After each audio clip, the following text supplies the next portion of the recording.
आज हम लोग एक नया चैप्टर पढ़ेंगे जो है human I and the colourful world. ठीक है, इस चैप्टर में ह्यूमन आई आप लोगों के सिलेबस से कैंसिल कर दिया गया है, इसलिए हम लोग सिर्फ कलरफुल वर्ल्ड पे ही अपना पूरा ये कलरफुल वर्ल्ड को डिस्क्राइब करके पूरा पढ़ लेंगे। ठीक है, अब देखो कलरफुल वर्ल्ड में पहला टॉपिक आता है आप लोगों का refraction of light through a prism. Reflection of light through a prism. ठीक है, आप लोगों को लाइट चैप्टर में रिफ्रैक्शन पढ़ाया गया है। रिफ्रैक्शन मतलब क्या होता है? Bending of light when it travels from one medium to another medium. तो प्रिज्म सब किसी ने देखा होगा, ग्लास स्ट्रक्चर का होता है इस तरीके का, है ना? ऐसा होता है, ये पूरा ग्लास होता है और इसमें थोड़ा सा वो रेनबो के 7 कलर्स की तरह आपको रिफ्रैक्शन दिखने को मिलेगा। वाइट लाइट का स्प्रेड होना, जो हम लोगों ने क्लास 8 में पढ़ा था शायद, scattering of light when it passes through, scattering of white light when it passes through prism, है ना? तो इस बार हम लोग इसको थोड़ा और ब्रॉडली पढ़ेंगे कि रिफ्रैक्शन ये होता कैसे है प्रिज्म में। ठीक है, मान लो ये प्रिज्म का ये वाला सरफेस है। ठीक है, इसका 2 ट्रायंगुलर सरफेस होता है, इस साइड एक, इस साइड एक। मान लो ये वाला साइड हमने लिया है।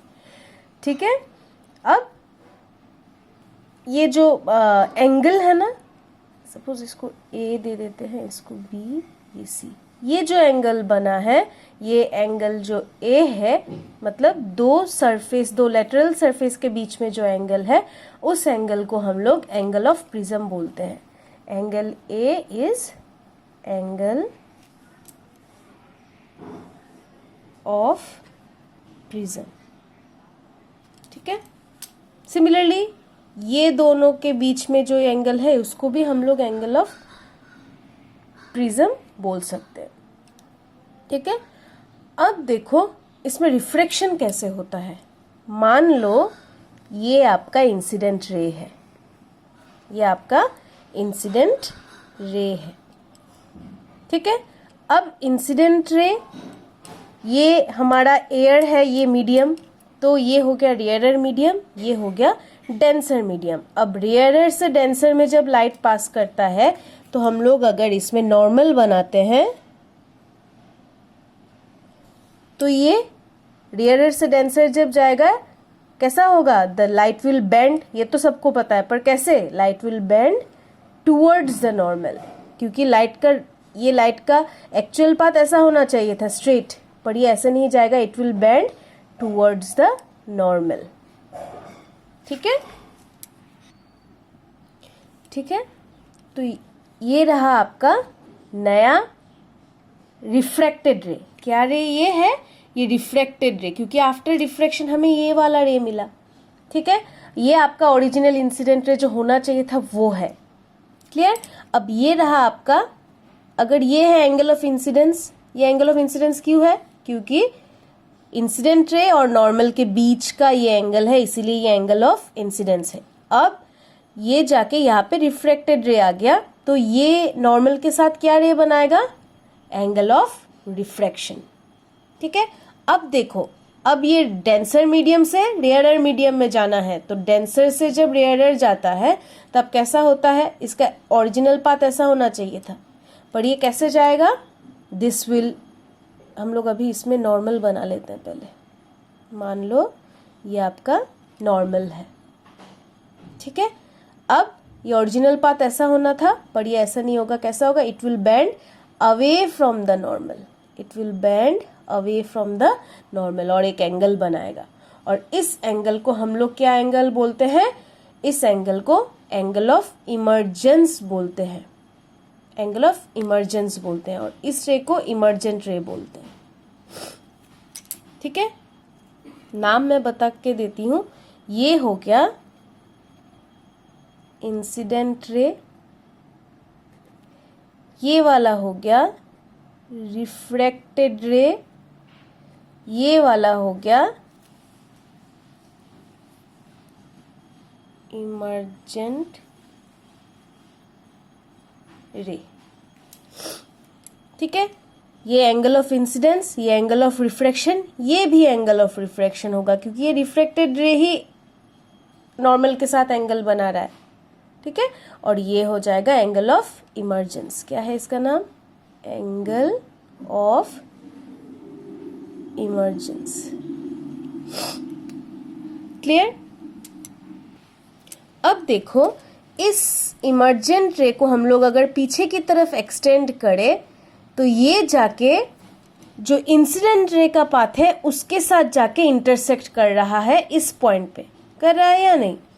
और यहाँ पे एक एंगल बन रहा है जिस एंगल को हम लोग डी से डिनोट करते हैं, कैपिटल डी से, और इस डी का नाम है एंगल ऑफ डेविएशन।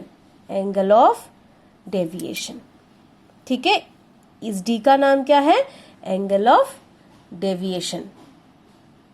क्लियर? तो what is angle of deviation? It is the angle which the emergent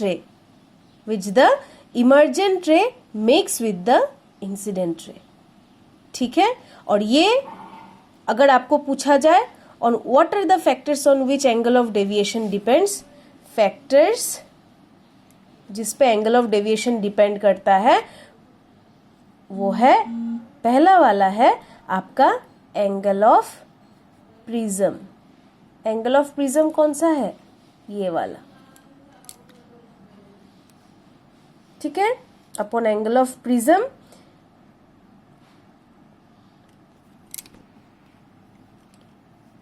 फिर एंगल ऑफ